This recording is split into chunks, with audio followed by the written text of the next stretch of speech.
Dr. Hana Jiwoo moved through the sterile corridors of Hanul University Medical Center with practiced efficiency, the scent of antiseptic and burnt coffee trailing her like a second skin. Her blue scrubs was creased, her badge slightly crooked, and the shadows under her eyes told a quiet story of sleepless nights. It was nearly 11 p.m. The fluorescent lights flickered above, and most of the other residents had already clocked out, but not Hana. She had one more chart to update, one more patient to check on, and one more confrontation to avoid. Her superior, Dr. Ho Min-ho, renowned surgeon and well-known narcissist, had been relentless lately. Ever since she had declined his not-so-subtle invitation to a weekend conference at a luxury resort, he had begun piling on impossible workloads and questioning her decisions in front of peers. She pushed through it with quiet resilience. She couldn't afford to break. Not now, not ever. It was well past midnight when her phone buzzed. Her heart sank. It was a text from her mom. It said, "Fainted, at local clinic. I'm okay now." The message had been sent over an hour ago. Panic surged through her veins. Her mother, Seo Yoon-hee, had been managing high blood pressure, but fainting? Alone? Without waiting, Hana rushed to the locker room, changed quickly, and slipped into jeans and a hoodie.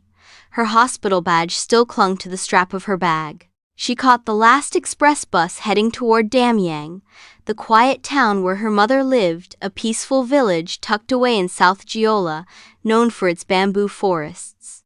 She never made it. At the Gokseong rest stop, she got off the bus to catch her breath. Her chest felt tight, her legs weak. A mixture of worry, stress, and the sheer weight of everything she'd been carrying finally took its toll. She staggered toward the public benches, vision blurring, and collapsed just a few feet from the vending machine. Her world turned dark. Jiwoo Kang had been driving back from Damyang after a late meeting at a secluded wellness clinic. His company was vetting for a discreet partnership. His family empire, Kang Medical Group, the wealthiest private healthcare network in the country, demanded his presence back in Seoul. But something pulled him to stop at the rest stop, even though his driver insisted they keep going. He had asked for 20 minutes alone. As he walked toward the vending machines, he saw her, a woman lying motionless near the bench. He knelt beside her, checking her pulse with calm precision. Medical training from his early years in the U.S. kicked in. He had studied to become a doctor once, before being pulled into the family business. Her ID badge read Dr. Hana Jiwoo. He stayed with her the entire ride to the Damyang General Clinic, coordinating with local EMTs, and even calling ahead to ensure she received priority treatment. He never left her side until a middle-aged woman, her mother, arrived in a state of panic. "She's my daughter," Yoon-hee gasped. "Is she okay? She's exhausted." "She'll be all right," Jiwoo reassured gently, then quietly stepped away as nurses began their checks. Yoon-hee turned back and caught a glimpse of him. "Thank you, young man. What's your name?" He smiled faintly. "Just someone passing by." 2 weeks passed. Dr. Hana had returned to Seoul, functioning at half capacity but no less determined. Her boss, Dr. Ho, assigned her to a new inter-hospital collaboration project, hoping the pressure would break her. It was a joint initiative with Kang Medical Group, the biggest donor to Hanul University Medical Center. Hana had spent time doing extensive research about the project. She walked into the first official project meeting, shoulders square and gait professional. A few familiar senior doctors murmured at the long table. At the head of the room stood a tall man in a charcoal suit, lean and poised, with eyes like winter skies. Kang Jiwoo. She froze for half a breath. There was something unsettling about the way he looked at her, not unkind, but knowing. He extended his hand. "Dr. Seo, I've heard good things." She accepted the handshake, her pulse quickening. "I look forward to what you'll bring to this project," he added. She nodded, confused by the hint of softness in his otherwise reserved tone. As the meeting began, Jiwoo's eyes lingered on her for just a moment longer. The woman he had carried that night, the one who looked so fragile and fierce all at once, was now standing strong before him. He didn't plan to tell her, not yet. The project rolled out with quiet intensity. Hana immersed herself in the clinical research proposal, pulling late nights to perfect every line, every figure, every footnote. Her presentations were clear, her voice steady, her insights sharp. At first, her colleagues responded with polite nods and guarded silence. But over time, their posture shifted, respect blooming where indifference once lived. Even Jiwoo, composed and observant at every meeting, showed flickers of something more, a barely there smile, a subtle tilt of his head when she made a strong point, a pause before speaking, as though weighing his words more carefully around her. What Hana didn't know was how often Jiwoo stayed late too, sifting through documents she had submitted, scanning for her name in shared reports, and privately flagging her best ideas to his top executives. In meetings with Solace leadership, he spoke her name with calm conviction. "She's the one to watch," he had said once to his vice president. "Don't underestimate her." Later that afternoon, Jiwoo sat back in his chair as his executive assistant, Sua, entered the office with a tablet in hand and a slight crease in her brow. "You asked for updates on the new appointments for the clinical board," she said, handing over the device.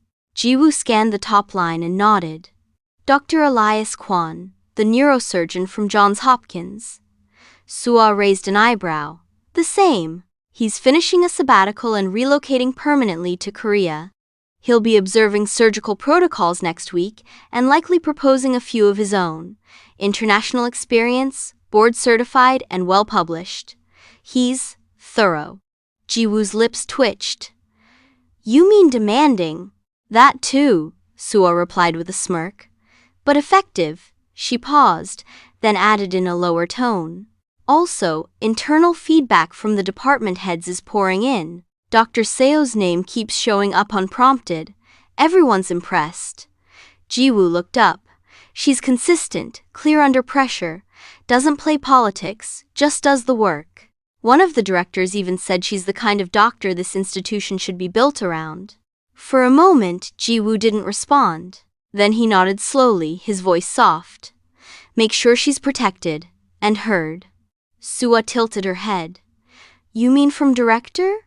He didn't answer directly. "Just keep me informed." Quietly. And yet, he never made it personal. Not at work. Still, Hana noticed things. The way he looked at her, not just with interest, but with an almost cautious familiarity. The kind that made her wonder if he had seen her before somewhere, though she couldn't quite place it.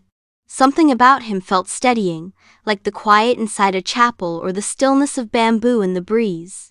There were moments when her breath caught unexpectedly. Like when she passed him in the hallway and their shoulders nearly brushed.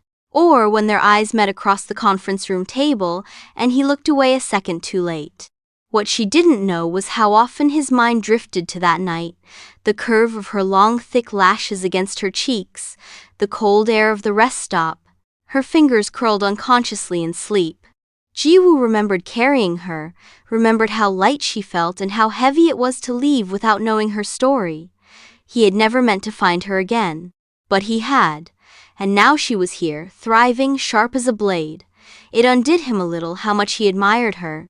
In his quietest moments when he watched her laugh at something a nurse whispered, or furrow her brow in though the let himself remember, let himself feel. But he still said nothing. And Hana, though she didn't fully understand why, found herself gravitating toward him too. She valued his professionalism, yes, but more than that, she noticed his silences, the thoughtful way he listened, the rare, precise way he offered praise. When he nodded at her from across a crowded hallway, it always felt like a secret. She didn't know why her chest felt warm when he lingered outside the boardroom just long enough for her to catch up. Or why her fingers brushed her collar when she thought he might be watching. She didn't recognize it yet for what it was. Something was growing slow, deliberate, and just beneath the surface. "Hana," her mother's voice crackled over the phone. "I saw that young man, the one who helped you that night in television." Hana blinked. "What do you mean?" "There was a segment about Solace Medical's new project. The man giving the speech, that's him, the one who stayed until I arrived." Her heart skipped. "Are you sure?" "I'll never forget his face, so polite, so gentle. I wish you'd seen how he looked at you." Hana hung up, stunned. He knew. Hana paced her apartment, fingers tight around the phone. Her mother's words echoed in her mind. The man giving the speech, that's him. The one who stayed until I arrived. He knew. The words felt heavier now, laden with implications. She had no memory of his face from that night. But what if her mom was wrong? But from her tone, Hana could hear that there had been something else in his gaze. Something personal. Something she wasn't quite acknowledging. Hoped her mom was right on both counts. The way he looked at her now, was it pity, compassion, or was it something deeper, something more familiar than she could grasp? She had been thinking about him more than she liked to admit, and yet, she never allowed herself to entertain the possibility that he might have felt something too. She couldn't afford to be distracted. Her phone buzzed and she quickly glanced at the screen. It was a message from him, asking her to come by the office he used at the hospital to discuss some details about their collaborative research. Just business, she thought. But the flutter in her chest told another story. Hana walked into Jiwoo's office, the air thick with an unspoken tension. The office was sleek, minimalist, with a view of the city skyline framed by large windows. Jiwoo stood by his desk, his back turned as he stared out at the city. His tailored suit, dark and perfectly cut, seemed to echo the quiet strength he carried. He turned as she entered, and their eyes met.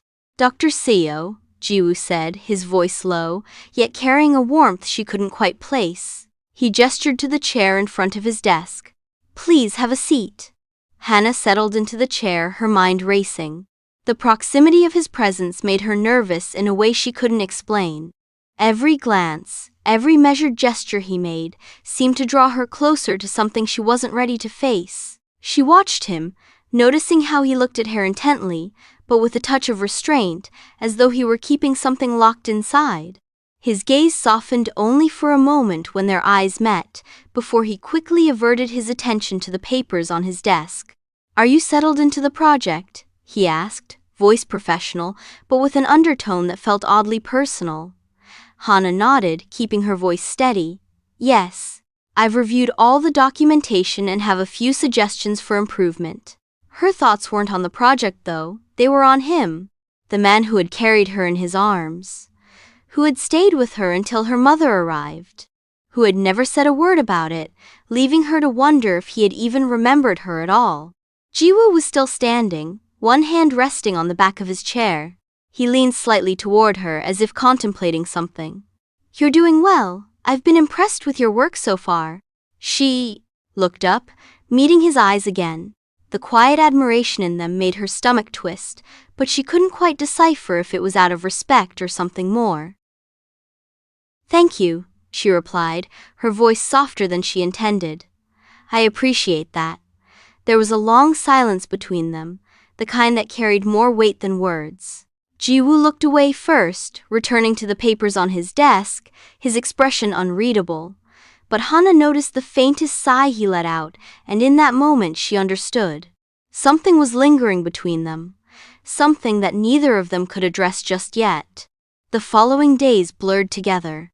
The project was demanding, as it was a government initiative, and Kang Jiwoo temporarily working at the teaching hospital indicated how important the project was. So Hana found herself pulling late nights in the hospital, focusing on research, planning meetings, and organizing her thoughts for the next presentation. But despite her exhaustion, her mind always returned to Jiwoo. His silence, his restraint, it both intrigued and frustrated her. She couldn't deny the attraction she felt toward him, but she knew better than to act on it. Their worlds were too different. He was powerful, influential, while she had always been the hard-working, overlooked doctor. One night, after another grueling shift, Hana stepped outside for some fresh air. The cool night breeze lifted the weight of the long hours from her shoulders, and she walked aimlessly toward the hospital's small courtyard. As she passed through the quiet corridors, she nearly jumped when she saw him. Jiwoo was standing by the courtyard's fountain, hands in his pockets, looking out into the night. His sharp features were softened by the moonlight, and there was something disarmingly vulnerable in the way he stood, as if lost in thought. She took a step toward him, uncertain if she should interrupt his moment of solitude. But before she could retreat, Jiwoo turned to face her, his expression unreadable. "Seo," he said, his voice calm, almost soothing in the stillness of the night. "You should get some rest, you've been working too hard." Hana felt a blush creep up her neck, caught off guard by his concern. She didn't know how to respond, so instead she just nodded. "I'll be fine," she said, forcing a smile. "But thank you." Jiwoo stepped closer, his eyes scanning her face. "You're always so determined, so focused. But you don't have to do everything alone." His words hung in the air, and Hana found herself frozen. There was something about the way he looked at her, something that made her feel seen in a way no one ever had before. But before she could find the words to respond, Jiwoo turned and walked away, his figure disappearing into the shadows. The next day, Hana's phone buzzed, pulling her from her thoughts. It was a message from her mother. "I've been thinking about that young man. He looked so familiar to me, but I couldn't place him. I wish you'd see him again. He might be someone you want to know." Hana read the message several times, her heart skipping in her chest. Was her mother onto something? Her thoughts were interrupted by the sound of someone clearing their throat. She turned to see Jiwoo standing in the doorway of her office, a folder in his hand. "I hope I'm not disturbing you," he said with a small smile, though it didn't reach his eyes. "We're having a meeting in a few minutes. I wanted to give you these before we go over the project details." Hana stood up quickly, feeling a rush of warmth spread through her at the sight of him. "Thank you, Mr. Kang. I'll be right there." As he turned to leave, he paused, his back to her. "If you ever need a break, Dr. Seo, don't hesitate to ask. It's easy to lose yourself in this work, but you deserve to have time for yourself too." Hana watched him go, his words lingering in the air, and for the first time in a long while she felt conflicted. She had no idea what the future held, but one thing was certain. Whatever was happening between her and Jiwoo was no longer just about work, and she wasn't sure how to navigate the path ahead. The final committee meeting for the week wrapped up in the private conference room on the top floor of Kang Medical Tower. Hana stayed behind, gathering her files and shutting her laptop with practiced precision. Most of the senior team had already left, but Jiwoo remained seated at the far end, seemingly absorbed in his tablet. "Dr. Seo." His voice was low, steady, and yet carried a note of something, curiosity maybe, or restraint. "Do you have a second?" She turned, surprised. "Of course, Mr. Kang." "Jiwoo," he said with a small, rare smile. "It's just Jiwoo." She blinked, slightly thrown off. He didn't usually stay for small talk after meetings, not with her. He rose from his chair and stepped toward her, hesitating for a moment as if searching for the right words. Then he glanced at the documents in her hands and spoke softly. "I wanted to thank you. The team at Kang Corporation has been impressed not just with your presentation, but with how you've led the collaboration." A flicker of disbelief crossed her face. "Thank you. That means a lot. You've handled a complicated project with clarity. And grace," he added, with more weight than the word required. Hana nodded, heart picking up speed. "It hasn't been without challenges." His gaze lingered on her, unreadable. "I know." She tilted her head slightly. "You know?" There was a long pause. He seemed to be weighing something. "I know the pressures doctors like you face. You're expected to do everything, be everything without pause. I've seen it before." He looked away for a moment, then back at her. "And sometimes people around you don't make it any easier." Something in his tone made her chest tighten. Did he know about her boss? The politics she'd been navigating quietly behind the scenes? But before she could ask, he stepped back slightly. "You should rest this weekend, Dr. Say. You've done more than enough." It was almost too gentle, too knowing. As he turned to leave, his hand paused on the door handle. And then, just before walking out, he glanced over his shoulder, eyes softer than she'd ever seen them. "I'm glad you're okay." She stared at the closed door long after he was gone. Was he referring to her work challenges or the incident when he had helped her? Or both? That's if her mom was right. Hana had contemplated asking him about that night, but it was too personal, and if it wasn't him, that would create an awkward situation. That night, Hana sat at her apartment window, the city lights reflecting against the glass. Her mind replayed her mother's voice again and again. Her mother had raised her alone. A Nigerian-born linguistics professor who had come to Korea for a conference and stayed. The scandal of her pregnancy had nearly cost her job offers, and some family ties had frayed under the weight of cultural expectations. But she never once made Hana feel like she was a burden. She was her miracle, her answered prayer. They had lived quietly but warmly, tucked into a modest neighborhood near the university campus. Hana grew up with jollof rice and kimchi jjigae in the same kitchen, switching between Yoruba, Korean, and English like breathing. Her mother always called her a bridge between worlds, between stories. "You have more than one legacy, Hana," she used to say. "Walk boldly in both." Her father had passed when she was in high school, leaving them with to face the harsh realities of life on their own. When Hana got into medical school, her mother cried for hours, half in gratitude, half in fear. The world had not always been kind to girls who looked like Hana, who bore curls that refused to be tamed, who carried surnames that made people pause, and she had later changed her daughter's last name, hoping it would help make Hana's life easier. But she raised her daughter to be soft-spoken and unshakable. And that night at the rest stop, Hana had almost broken. The weight of internship pressures, exhaustion, loneliness. She hadn't told her mother the full story. She didn't want to cause worry, but her mother knew. Somehow, she always knew more than she let on. And now this. Confirmation that the handsome, powerful, yet quiet man she'd grown to respect at work had once cradled her unconscious in his arms like something breakable. Why hadn't he said anything? Why did the realization that it was him feel like a second heartbeat in her chest? The call from her mother lingered in Hana's thoughts like a whisper she couldn't quiet. As she sat across from Jiwoo during their late afternoon review meeting, her mind wasn't on the project roadmap. It was on his face, the same face her mother had pointed out on television with quiet certainty. "That's him," she had said. "The man who brought you to the hospital." At the time, Hana had dismissed it. Too far-fetched, too surreal.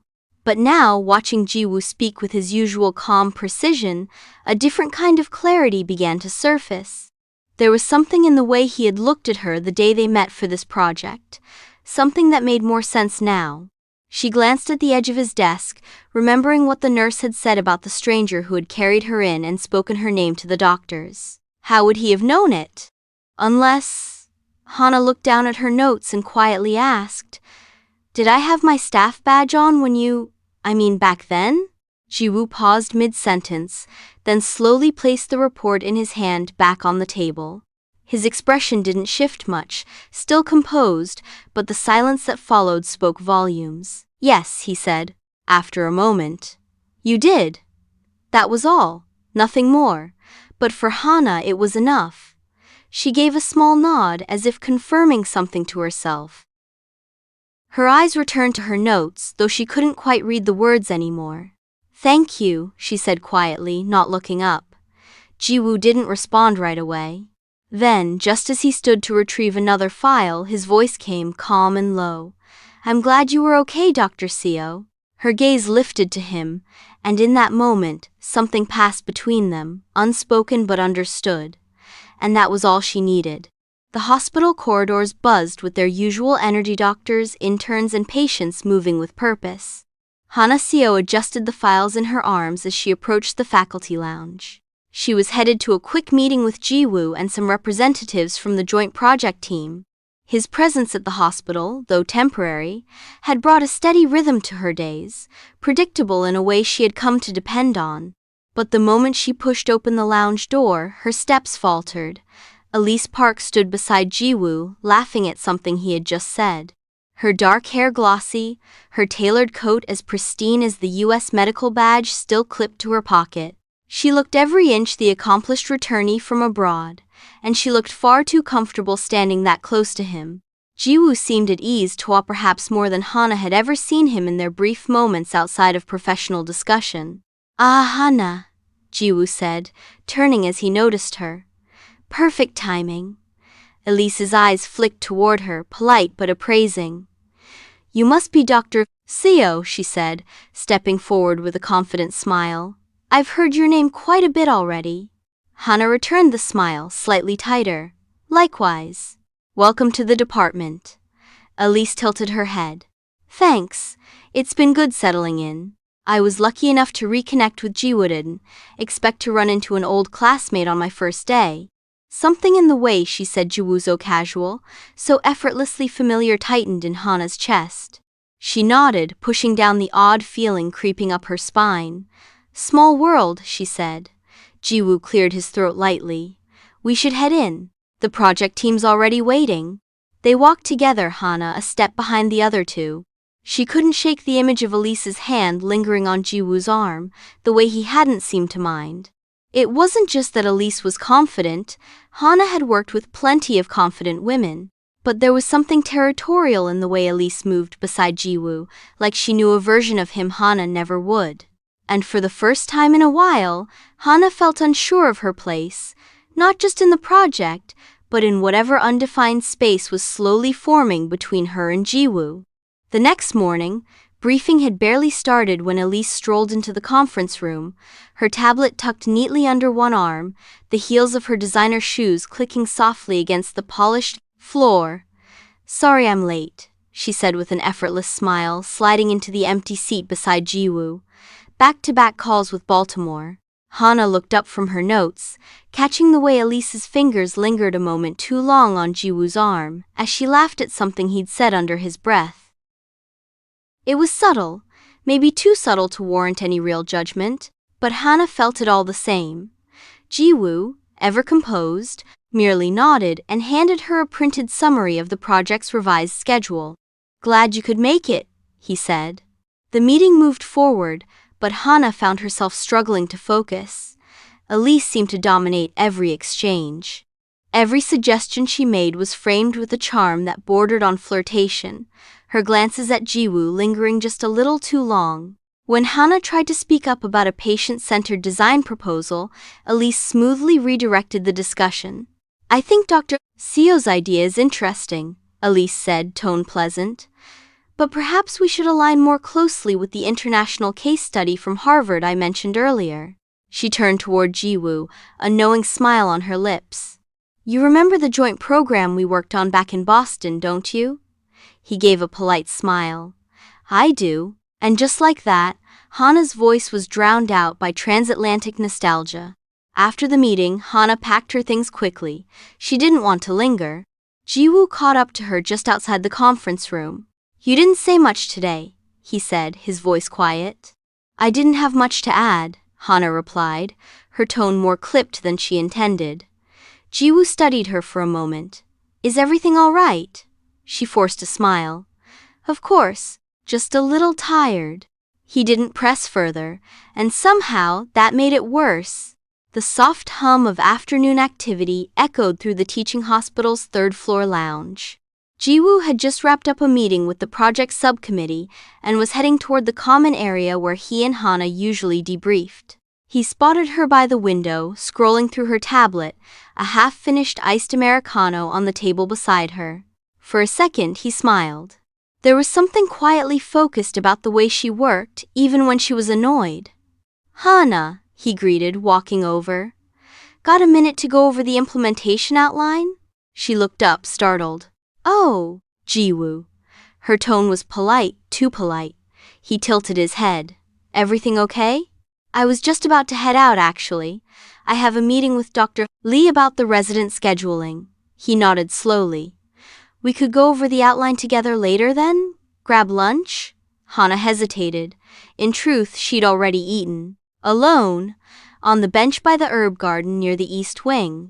She'd seen Jiwoo talking to Elise outside the admin building, both of them laughing over something Elise showed him on her phone. I have a few things to catch up on, she said quickly.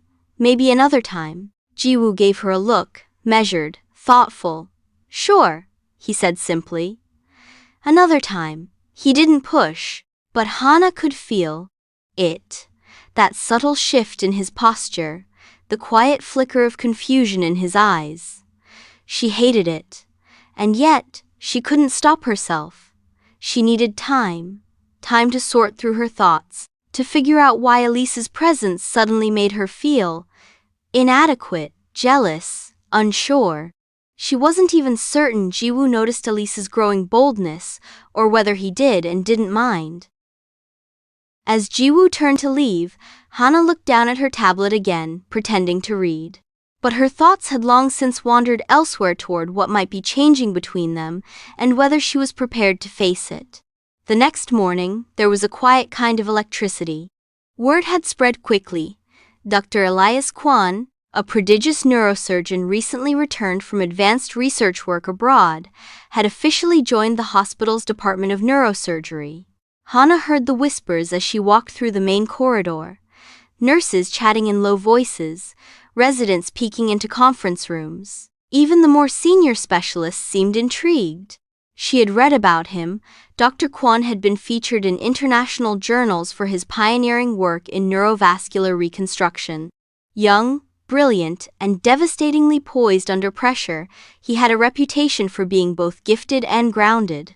It wasn't until mid-morning, during a departmental briefing, that she finally saw him in person. "Seo," came a warm voice behind her as the group began to disperse. "I've heard your name a lot in the last few days." She turned, offering a polite smile. The man before her was tall and clean-cut, with a calm presence that immediately commanded respect. "I hope it was in a good context," Hana replied. "All positive," he said, shaking her hand. "Elias Kwon. I've been going over the Solace data systems. Your recent published work on neural recovery is outstanding." She blinked. "You've read it?" "Twice." He grinned, and it was the kind of smile that didn't try too hard. "I have a keen interest in your methodology." Hana straightened, suddenly aware of the people glancing at them from the side. "Thank you. That's very generous." "No, that's just honest admiration," he said sincerely. Before she could respond, one of the administrative aides called her name for a patient consult. Hana offered a final nod and turned away, her mind strangely light. Admiration. Nothing more.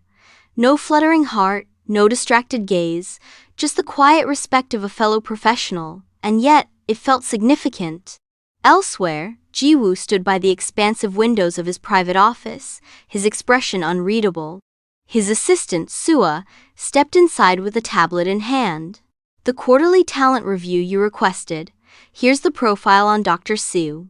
Jiwoo took the device, scanning the summary with a practiced eye. He already knew most of it. Medical school honors, exceptional performance during residency, consistently high patient satisfaction scores. But what stood out now were the staff evaluations submitted recently. Even the board liaison had taken notice. "Dr. Seo's work is being discussed outside our walls," Sua said cautiously. "And this morning, Dr. Elias Kwon made a direct request to collaborate with her on a new case study." Jiwoo's gaze sharpened. "Already?" Sua nodded. "They've only just met, but he seems impressed." "Very impressed." There was a beat of silence. "Should I schedule a follow-up between you and Dr. Seo regarding the research extension?" Jiwoo didn't answer immediately. He was still staring at the evaluation summary, his thumb resting just below Hana's name. "No," he said finally, voice low. "Not yet." As Sua left, Jiwoo walked over to his bookshelf, pulling out a file at random, pretending to review its contents. But his mind was elsewhere. Elias Kwon. The name rang with acclaim and promise. Jiwoo knew his type: brilliant, charismatic, and above all, present. He had chosen to protect Hana from a complicated truth. But now, others were beginning to see her, recognize her worth openly, loudly, and that, Jiwoo realized, might become more complicated than he had ever expected. The afternoon was unusually quiet on the research floor, save for the muted tap of heels on tile. Jiwoo was standing near the whiteboard in his temporary office, reviewing data projections, when a soft knock on the open door made him turn. Elise leaned casually against the frame, holding a coffee in one hand and a knowing smile on her lips. "Busy?" she asked. "Always," Jiwoo replied lightly, but gestured for her to enter. She stepped inside, setting the extra coffee cup on his desk. "Thought you might need the caffeine. You've been juggling meetings like a politician lately." Jiwoo offered a polite nod of thanks, taking the cup. "You're not wrong. There was a beat of silence. Then, Elise tilted her head and asked in a tone too casual to be truly innocent, "So, are you and Dr. Seo always this close?" Jiwoo looked up sharply. "Excuse me?" She gave a playful shrug. "It's just, I've noticed you two, long glances during meetings, private conversations. And now, with Dr. Kwon back, you haven't seen the way she lights up around him?" Jiwoo's expression hardened almost imperceptibly. "She respects him," he said evenly. "He's a respected researcher and a colleague. There's nothing unusual about that." Elise's brows lifted, as if surprised by the firmness in his tone. "Relax, Jiwoo. I'm just saying, maybe you should be careful who you trust. Hana seems sweet, but it wouldn't be the first time." Someone blurred lines to climb higher. Jiwoo set his coffee down without drinking it, stepping forward just enough that Elise's posture stiffened. "I don't appreciate insinuations like that," he said quietly. "Dr. Seo's professionalism is beyond question.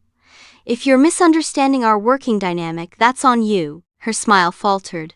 "And as for me," Jiwoo continued, his voice steady but colder now, "I have no interest in rumors or the people who start them."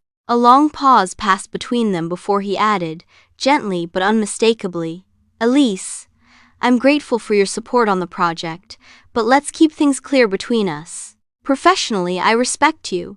Personally, I'm not available for anything beyond friendship." Elise's face flushed, whether from embarrassment or something sharper, he couldn't tell. She straightened, brushing a strand of hair behind her ear with a forced laugh. "Well, that was direct." "I thought it should be," Jiwoo said, meeting her gaze without wavering. She nodded, her smile brittle now. "Understood." As she turned to leave, Jiwoo exhaled slowly, the tension in his jaw easing only slightly. He didn't like confrontation, but Hana's name in someone else's mouth like that, it burned. He looked down at the untouched coffee and pushed it aside.